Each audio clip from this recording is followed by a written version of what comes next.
Hi, I'm Laura. I'm a digital marketing executive at Koozai, and I just want to talk to you briefly about exact match domains. Now, Google have recently rolled out an algorithm update with regards to exact match domains, and I want to tell you a bit more about what that means.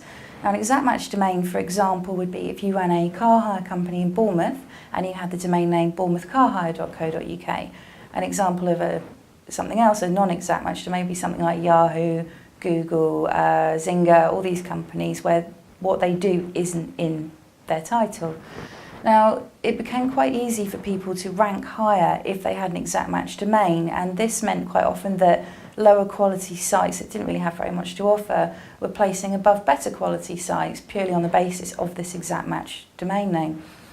People were using loads and loads of keywords, loads of hyphens, and just creating these horrible URLs that didn't really take you to what you were probably looking for, and this is what Google are trying to get away from.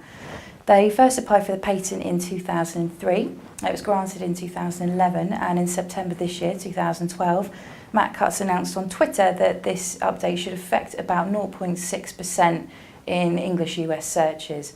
It looks like it might have affected a little bit more than that. A few people are actually reporting a positive response.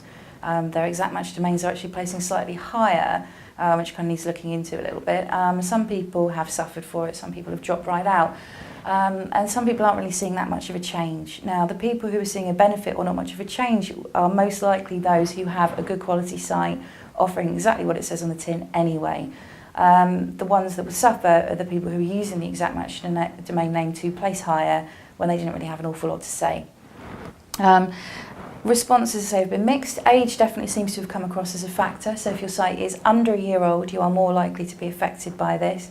If your site is older, hopefully you'll be okay, as long as you are following good practice, offering all the right things, and are, like I say, doing what you say on the tin and offering the service that people are actually looking for when they click on your site.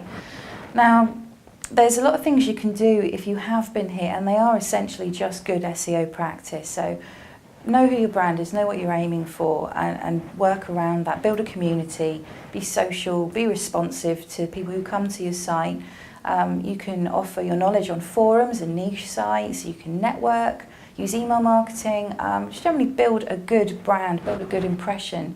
And you really don't need exact match domains to do that, you just need a good business and good business practice.